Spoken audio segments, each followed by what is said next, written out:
교회력으로 보게 되면 요즘이 이제 대림절이라고 해요. 대강절, 대림절 이렇게 이야기를 해요. 라틴어 원어로 이 뜻이 뭐냐면 온다는 거예요. 도착하다, 온다. 도대체 누가 온다는 얘기냐?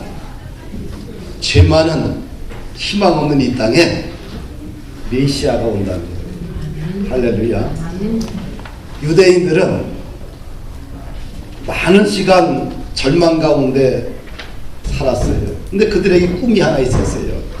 수많은 선지자들이 이야기해서 메시아를 보내주겠다는 거예요. 어둠의 땅에. 그래서 대림절, 대강절은 뭐냐? 이 절망이 묻어있는 이 땅, 희망이 안 보이는 이 땅에 예수님을 하나님께서 보내주시겠다. 그 예수님을 기다리는 절기입니다. 할렐루야. 우리 한국 사회의 의식 수준을 평가한 자료가 있어요. 금년도에요. 한국인은 자녀에게 타인에 대한 배려를 가르친다고 대답한 사람들이 50% 정도밖에 안 돼요. 당연히 다른 사람들의 배려를 가르쳐야 되는데 안 가르친다는 거죠. 50%만이 가르친다. 나는 낯선 사람을 신뢰할 수 없다. 91%가 낯선 사람을 신뢰할 수 없다고 그래요. 또 내가 어려울 때 내 주변에서 나를 도와줄 사람이 많다. 34%만이 이야기를 해요. 우리 사회의 가장 큰 힘은 돈이다 라고 응답한 사람들이 76%가 넘습니다. 이런 자료를 통해서 알 수 있는 것은 우리 한국 사회가 참 신뢰가 점점 사라지는 사회구나. 그렇죠? 신뢰가 점점 사라지는 사회구나를 우리는 알게 돼요. 또 10명 중 7명이 노후에 대한 불안감을 가지고 느끼고 산다고 합니다. 근데 이런 것들을 이제 반영해서 한국 사회를 이야기할 때 헬조선이다라는 이야기를 해요. 2015년도 한국 사회에 가장 크게 등장했던 단어가 헬조선이 아닌가. 근데 헬조선을 이야기할 때 4가지 키워드가 있는데 뭐냐면 수저계급론과 노력입니다. 이 수저계급론은 이제는 계층 간의 이동 자체가 참 불가능하지 않느냐. 계층 간의 격차가 너무 커서 견고해져서 이제는 계층에서 용이 나지 않는다는 것이 자주 섞인 한국 사회의 그런 우울한 분위기죠. 그러면서 우리 사회에 퍼졌던 것이 뭐냐면 흑수저 빙고 게임이 있어요. 그래서 마치게 많아지면 흑수저고 적으면 금수저 이렇게 나누는 빙고 게임이 있죠. 우리 사회의 아픔을 풍자한 게임이죠. 그래서 수저 계급론을 가지고 우울하게 살고 있는 사람들에게 또 우리 사회는 한쪽에서는 이런 말을 던집니다. 노력해라. 노력이 부족해서 그래. 게을러서 그래. 열심히 살아봐. 그러면 흑수저 인생이 은수저가 되고 금수저 될 수 있다. 그래서 수저계급론과 빠져있는 사람들에게는 어떻게 돼요? 노력을 안 해서 그렇다. 게을러서 그렇다. 그렇게 이제 질타를 보냅니다. 또 하나는 N포기 세대와 열정페이 세대 사이에, 열정페이 사이에 또 갈등입니다. N포 세대라고 하죠. 연애 포기, 결혼 포기, 그 다음에 아이 포기, 임신 포기, 출산 포기, 꿈 포기, 희망 포기, 내 집 마련 포기, 인간관계 포기, 저녁 있는 삶 포기. 하여튼 포기할 것이 점점 늘어나는 사회다. 그래서 N포 세대다. 그 N포 세대, 포기 속에서 좌절하고 있는 사람들에게 또 사회 일각에서는 이렇게 훈계를 합니다. 시간과 열정을 쏟아부으라고 윽박질러요. 근데 아무리 일을 해도 돈은 형편없이 적고 좌절하는 사람들이 이 땅에 참 많아져요. 이것이 우리 한국 사회의 금년 한 해의 우울한 모습이 아니었나 생각을 합니다. 참 우리 사회에 예수님이 다시 오셔야 돼요. 예수님이 오시지 않고서는 이 분위기를 걷어낼 수가 없어요. 이 암울한 분위기. 모든 사람들이 절망에 빠져있는 그런 분위기. 이런 분위기 속에서는 창조적인 미래를 설계할 수가 없어요. 어떻게 해야 되느냐? 예수님이 오셔서 성령의 능력으로 교회와 성도들과 이 민족을 뜨겁게 만들어줘야 돼요. 그렇지 않고서는 이 우울한 분위기에 거치겠어요. 정치권 나름대로 싸우지요. 교육은 교육대로 겉돌고 있지요. 행정하는 공무원들은 열심히 한다고 하지만 혹시 누명 쓸까봐 결정하는 문제에 있어서 회피하고 있지요. 공회전하고 있어요. 한국 사회에. 분열과 상처와 아픔으로 얼룩져 있는 이 한국 사회에 이런 삶의 현장에 위로자 되시는 예수님이 오셔야 돼요. 그래야 이 땅이 회복이 일어나지 않겠나. 저는 그런 생각을 합니다. 다른 방안이 없어요. 암울했던 2000년 전에 유대 사회에 예수님이 오므로 인하여서 그들에게 희망을 주었던 것처럼 오늘 우리 사회에 예수님이 다시 오셔야 돼요. 오늘 우리가 읽었던 본문은 예수님의 탄생 소식입니다. 예수님이 도대체 어떻게 이 땅에 오셨느냐, 그 원인을 분명하게 우리에게 전해주고 있어요. 18절 말씀을 보니까 예수님께서 성령으로 잉태되었다는 거예요.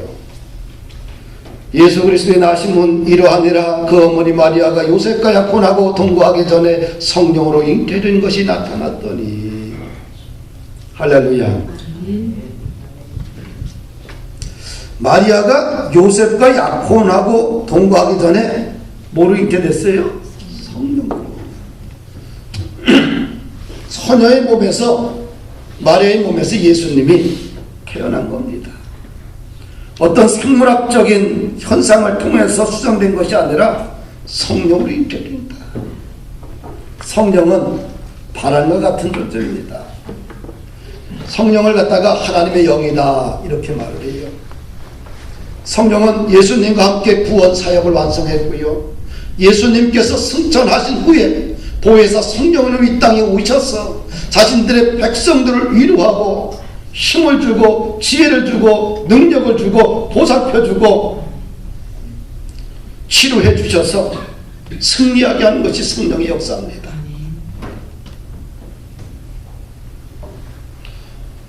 성령으로 예수님께서 잉태되었다. 이것이 우리 이성으로 잘 믿어지지는 않습니다. 우리의 이성으로 어떻게 처녀가 생물학적인 과정을 거치지 않고 아이를 가질 수 있겠어요? 우리의 이성으로 어떻게 초자연적인 존재인 성령을 통해서 아이가 생깁니까? 우리의 이성으로 어떻게 하나님께서 천지를 창조하시고 인간을 흙으로 빚어 그 코에 호흡을 집어넣었더니 생명이 되었다라는 이야기가 믿어집니까? 우리의 이성으로 귀신 들린 사람에게 주 예수 그리스도를 명하노니 귀신아 떠나가라면 귀신이 떠나가는 것이 어떻게 비과학적인 것이 믿어집니까? 우리의 이성으로 어떻게 죽은 자가 살아나는 것을 믿어집니까? 우리의 이성으로 보리떡 5개 물고기 2마리를 5,000명이 먹고 12광주리가 남는 그런 엄청난 과학적 수치에도 맞지 않는 일들이 벌어지고 있는데 이것이 믿어집니까? 하나님이 주 약속에서 허우적거리는 우리를 불쌍히 여겨서 아들 예수 그리스도를 이 땅에 보내주셨고 십자가에 죽게 하셔서 우리의 죄를 대신 해결해 주셨습니다. 그리고 부활하셔서 우리에게 부활의 소망을 주셨습니다. 이 엄청난 사건이 어떻게 우리 이성으로 믿어집니까? 우리의 이성으로, 지식으로, 경험으로 말씀이 다 믿어지십니까? 믿어지지 않아요. 그렇다고 해서 무조건 우리의 작은 생각과 지식과 좁은 경험으로 모든 것을 무조건 반대해서도 안 됩니다. 왜냐하면 인류 역사의 수많은 믿음의 사람들은 성경을 믿었고 예수의 사건을 믿었고 하늘의 사건을 믿었기 때문입니다.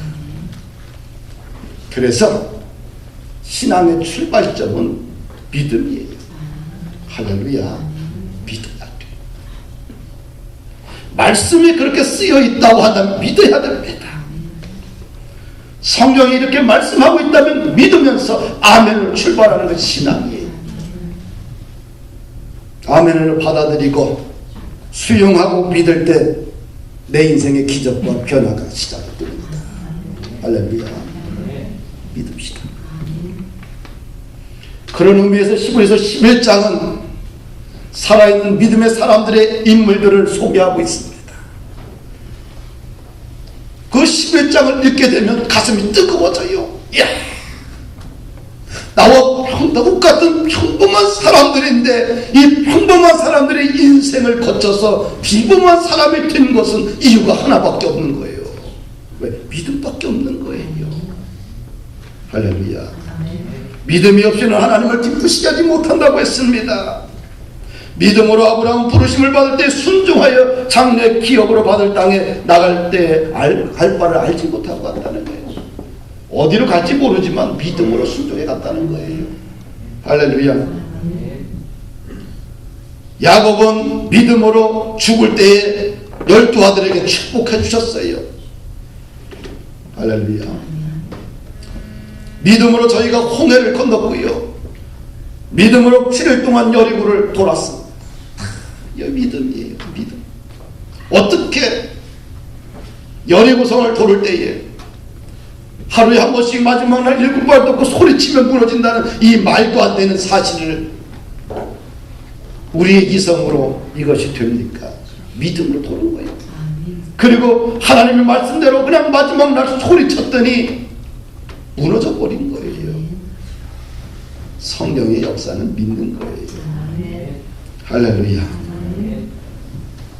사랑하는 여러분들, 믿는 자에게는 능치 못할 일이 없다. 따라합시다. 믿는 자에게는 능치 못할 일이 없느니라. 믿으세요. 얼마나 불확실해요. 그렇죠? 우리 한국 사회에 70%가 불안하다고 하잖아요. 미래에 대해서 너무 불안에 덜덜덜 떨고 있는 거예요. 무엇을 하기보다는 어떻게 돼요? 불안해서 덜덜덜 아무 일도 못하고 있어요. 걱정만 하고 근심만 하고. 믿으세요. 믿으면 기적이 일어난다. 믿으면 무엇이든지 할 수 있어요. 이 불확실한 시대일수록 믿어야 돼. 아멘. 두 번째 우리가 생각해 볼 것은 뭐냐면, 왜 하나님은 예수님의 인간의 아버지, 육신의 아버지를 왜 요셉으로 선택했을까?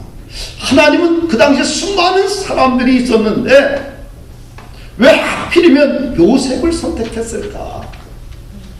인간 아버지, 육신의 아버지를 왜 요셉을 선택을 했을까? 요셉은 어떤 사람이에요? 목수예요. 그리고 시골에서 살고 있어요. 배운 것도 없어요. 하루하루 흑수저 인생처럼 살아가는 사람이에요. 세계 만민을 구원하고자 오실 예수님의 육신의 아버지로서 우리 인간 눈으로 봤을 땐 부적격자예요. 언어의 능력도 없어요. 시골에서 태어났어요. 그리고 하루하루 목수 일하며 살아가는 사람이에요. 근근히 살아가는 사람이에요. 그런데 왜 하나님은 예수님의 인간의 아버지, 육신의 아버지를 왜 요셉을 선택했을까? 당시에 정치가들도 있고 종교인들도 많고 학식 있는 사람들 많고 내놓은 사람들 많았는데 왜 그랬을까? 19절 말씀을 보니까 마리아의 남편 요셉은 의로운 사람이라 그를 드러내지 아니하고 가만히 끊고자 하여. 무슨 사람이요? 의로운 사람입니다. 요셉을 하나님이 뭐라고 인정하냐고 보증하냐 하면은 정직하고 성실한 사람, 의로운 사람으로 보증하고 있어요. 하나님이 왜 예수의 육신의 아버지를 선택했을까? 의로운 사람이기 때문에, 정직하고 성실한 사람이기 때문에. 할렐루야.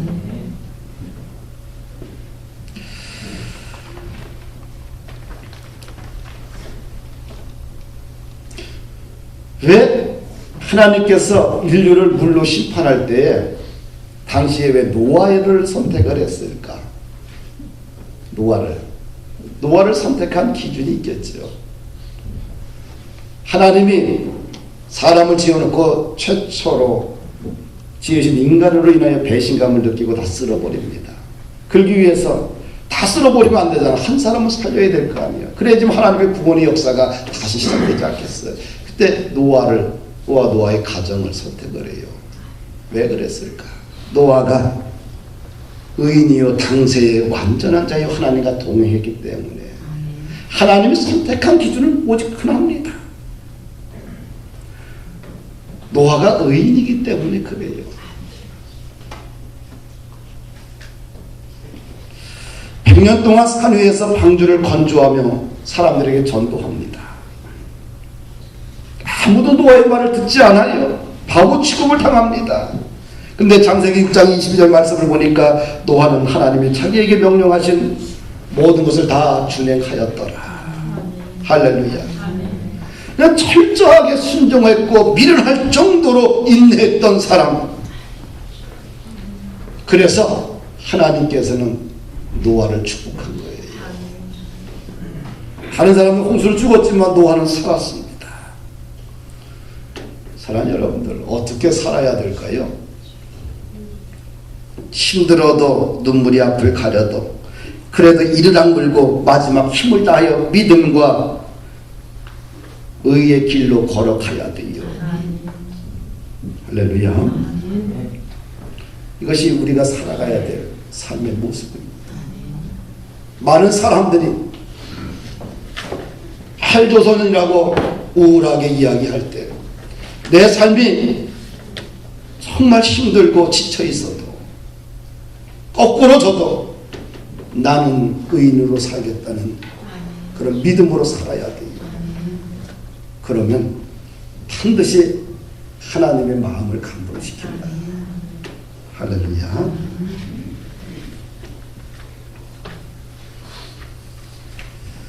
세 번째, 우리가 본문을 통해서 함께 나누어 봐야 될 것은 20절 말씀인데, 하나님께서 요셉에게 예수님의 탄생을 예고를 해요. 20절 한번 좀 읽어봅시다. 이 일을 생각할 때에 주의 사자가 흉모하여 이르되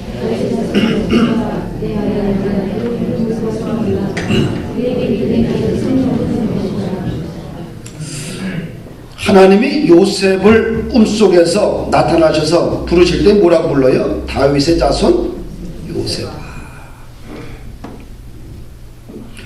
마태복음 1장 1절은 아브라함과 다윗의 자손 예수 그리스도에서 계시라 계보라 이렇게 시작이 됩니다. 왜 요셉을 부를 때 다윗의 자손 요셉아 이렇게 하나님께서 불렀을까? 당시 아브라함의 자손들, 아브라함과 다윗의 적통 후손들은 메시아의 예언을 통하여 우리 후손을 통하여서 하나님이 구원자 메시아를 보내주겠다는 것을 끊임없이 들었어요. 그래서 요셉에게 말하는 거예요. 다윗의 자손 요셉아. 왜? 역사적인 예언을 끄집어내는 거예요. 하나님의 계시의 사건을 끄집어내는 것입니다.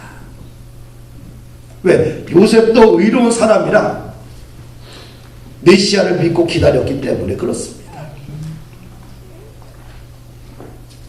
그러면서 그 얘기 뭐냐? 내 안에 데려오기를 무서워하지 말라. 그에게 잉태된 것은 성령으로 된 것이다. 할렐루야. 우리가 좀 깨어 있어야 돼요. 깨어 있으면 하나님이 말씀하잖아요. 그럼 그 말씀이 자기의 현실에 이해가 돼요. 근데 아무리 이야기를 해도 잠자고 있는 사람들은 어떻게 이해할 수가 없는 거예요. 다윗의 자손 요셉아 잠자고 있다고 한다면 그게 뭔데? 그것이 나에게 무슨 소리인데 이해가 안 되는 거예요. 그런데 깨어 있었기 때문에, 하나님의 예언에 깨어 있었기 때문에, 하나님의 계시에 그가 깨어 있었기 때문에 다윗의 자손 요셉아 이야기할 때 그것이 하나님의 사건인지를 아는 거예요. 할렐루야. 깨어 있는 것이 축복이에요. 깨어 있다 보면 어느 순간에 하나님이 자신에게 말씀하는 소리가 들려지게 돼요. 그러면 어떻게 해야 돼? 아무리 우울하다 할지라도 그 말씀 때문에 힘이 생겨서 도전해서 일어나 걸어가는 거예요. 지금보다는 과거가 더 어려웠어요. 지금 한국 그래도 다 먹고는 살아요. 밥 3끼 못 먹는 나라가 참 많습니다.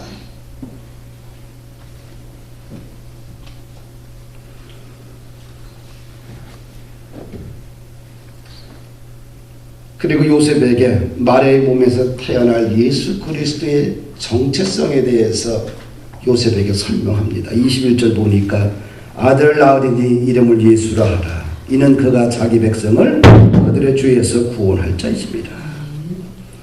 아들을 낳는데 이름이 예수다. 예수라는 말은 구원자라는 뜻이겠죠. 구원자가 해야 될 사역은 뭡니까? 자기 백성을 죄에서 구원할 자. 하나님이 왜 예수님을 이 땅에 보내시느냐? 죄인을 구원하기 위해서입니다.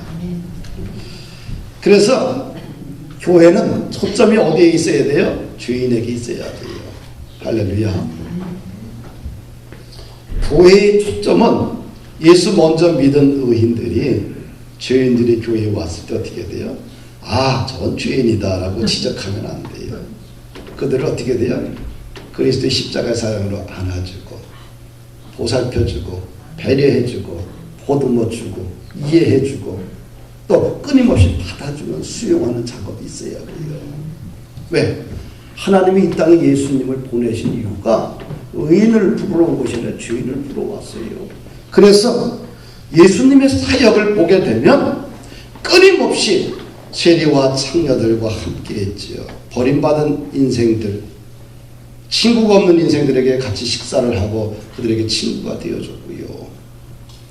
또 민족의 반역자라고 손가락질 받던 세리 마태도 그가 안아주고 하나님의 제자로, 예수님의 제자로 삼으셨지요.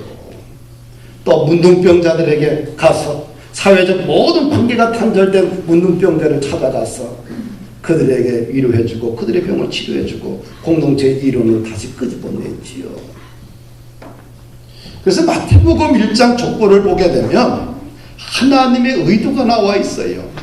아브라함과 다윗 자손 예수 그리스도의 계보가 쭉 나오는데 그 계보를 통하여서 예수님 메시아가 나오는데 거기에 보면 경력에 4명의 여자가 등장을 해요. 어떤 여자가 등장하냐 하면 다말이라는 여인이 등장을 해요. 이 다말이라는 여인은 시아버지와 불륜관계를 통해서 쌍둥이를 낳지요. 그것이 예수님의 족보에 다 나와 있어요. 라합은 전직 기생입니다. 여리고성에 탐지해왔던 정탐꾼들을 그가 숨겨줘요. 그 결과 목숨을 건지고 다윗의 증조모가 돼요. 또 다윗의 고조 할머니 룻은 이방 여인입니다. 모함 여인이죠. 모함 여인이, 이방 여인이 당당하게 예수님의 계보에 탁 들어가 있어요. 그리고 솔로몬의 어머니가 우리아의 아내 밧세바 아닙니까? 다윗이 그 여자를, 우리아의 아내를 빼앗아 가지고 자기 아내 삼고 그 남편을 죽였잖아요. 그것이 예수님의 계보의 족보에 쫙 올라와 있어요. 왜 그럴까요? 하나님의 의도는 죄인을 구원하기 위해서예요. 이 땅에 죄인이 많습니까? 의인이 많습니까? 죄인이 많은 거예요. 한 명이라도 더 구원하고자 하는 것이 하나님의 목적이고 뜻이에요. 할렐루야. 교회는 의인들이 몇 명 모여서 박수치고 노는 그런 공동체가 아니요. 교회라는 것은 죄인들을 끄집어내서 십자가 앞으로 데리고 와서 함께 연합해서 그들을 위로해주고 힘을 주고 도전을 주고 그들에게 비전을 주고 함께 하나님의 나라를 만들어가는 것이 교회입니다. 그 시각, 우리의 시각이 좀 그렇게 고정돼야 돼요. 할렐루야. 그래서 우리 교회는 하나님의 은혜와 긍휼이 더 큰 거예요. 죄보다는 하나님의 은혜와 긍휼이 더 큰 것이 교회예요. 교회는 끊임없이 이해해 줘야 되는 공동체입니다. 그래야지만 우리가 사명을 감당할 수가 있어요. 할렐루야. 22절 23절 말씀을 보면 이 사건을 뒷받침해 주기 위해서 꿈에 나타나신 하나님이 바로 이사야가 예언했던 말씀을 환기시켜 줍니다. 22절 23절 말씀 함께 읽습니다. 시작. 이 모든 일이 된 것은 주께서 선지로 하신 말씀을 이루려 하심이니 이르시되 보라 처녀가 잉태하여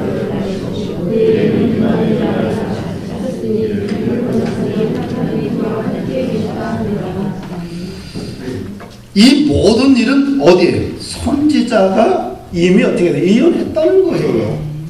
어떤 예언을 했느냐? 처녀가 잉태하여 아들을 낳을 것이요 그의 이름을 임마누엘이라. 임마누엘의 뜻은 하나님이 우리와 함께 계신다. 할렐루야.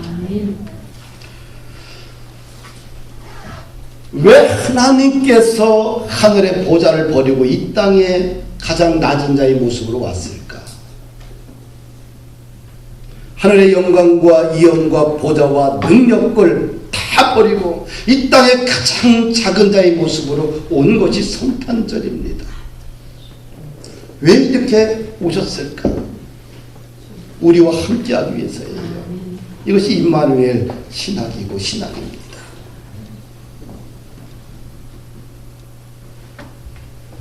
사랑하는 여러분들, 예수님은 하늘을 버리고 이 땅에 오셨어요. 그리고 가장 가난한 자의 모습으로 오시고 그리고 30년을 부모 밑에서 가족을 위해 헌신하고 나머지 3년 6개월 동안 이 땅에 많은 사람들에게 희망을 주시고 그 다음에 자기의 몸을 찢어서 죽으시고 부활하시고 승천하셨어요. 왜 이런 과정을 거치셨을까? 우리와 함께하기 위해서지요. 우리의 친구가 되기 위해서지요. 우리의 삶의 동행자가 되기 위해서지요. 그러면 어떻게 우리는 살아야 되느냐? 여기서 이제 기독교인들의 사명이 거기서 나오는 거예요. 할렐루야. 그러면 어떻게 살아야 되느냐? 하나님이 나에게 은혜를 준 이 선물들을 가지고 어떻게 살아야 되느냐? 누군가의 임마누엘이 되어 주어야 돼요. 할렐루야. 하나님이 나에게 주신 재능과 많은 탤런트들을 나를 위해서 살기는 안 돼요. 누군가에게 어떻게 돼요? 누군가의 인생에 함께 동참해 줘야 돼요. 그들과 함께 해줘야 돼요. 그래서 그들의 눈물을 닦아주고 그들의 삶 속에 깊이 들어가서 그들의 마음을 끄집어내주고 함께 해줘야 돼요. 페이스북의 창시자 저커버거가 자녀를 낳고 나서 자기 주식의 99%를 다 사회에 환원해버렸어요. 참 대단하죠. 이게 임마누엘이에요. 내가 본 거 내 게 아니라 누구 거예요? 하나님 거예요. 그리고 이 사회에 다 환원하는 것들. 이렇게 살아야 된다는 거예요. 할렐루야. 이것이 임마누엘이에요. 우리 공동체가 이렇게 살아야 돼요. 여기서 선교가 나오는 거예요. 한국에 왔던 초기 선교 개신교 선교사들을 보게 되면 한 50명 정도 모이는 교회였어요. 큰 교회가 아니요. 뭐 대단히 뭐 수천 명 모이는 교회에서 파송한 게 아니라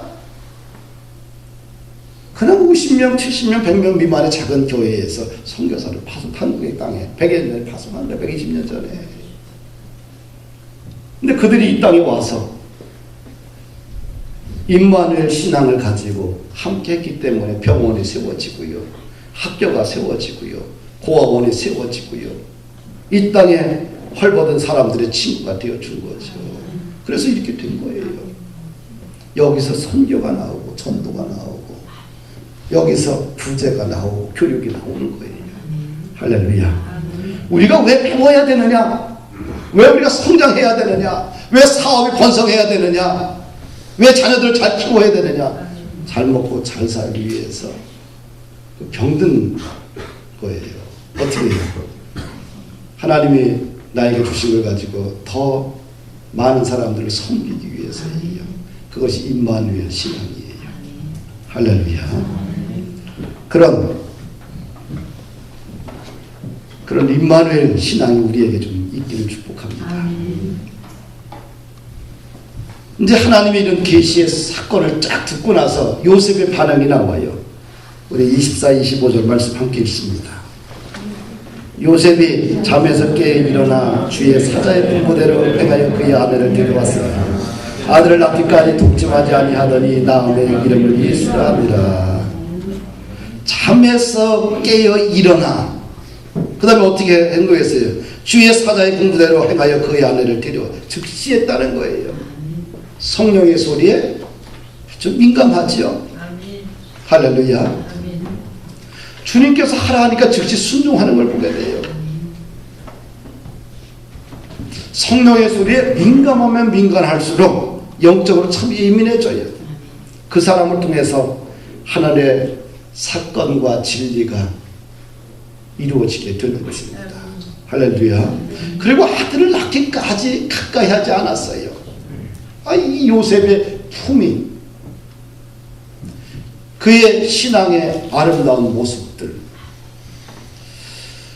이런 것들이 오늘 우리들에게 참 도전이 되지요. 그렇죠? 하나님의 영감이 모든 사람들에게 아무에게나 주어지진 않아요. 준비된 그릇에게 부어진다는 거예요. 준비된 자에게 하나님의 놀라운 비전과 환상과 꿈을 하나님께서 주십니다.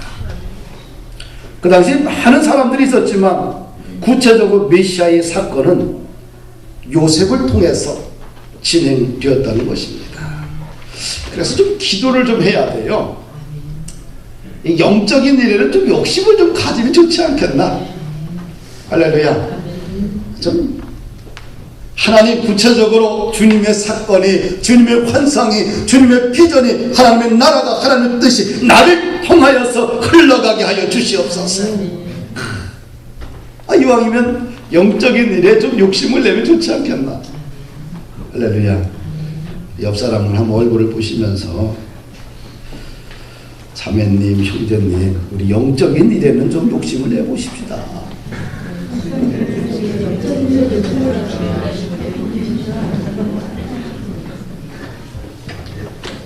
영적인 일에 욕심을 내면 거꾸로 세상적인 일에는 관심이 좀 줄어들어요. 가치 없는 일에는 점점 있죠. 줄어들고 자꾸 고결하고 품이 있고 영적인 일에 자꾸 관심을 두잖아요.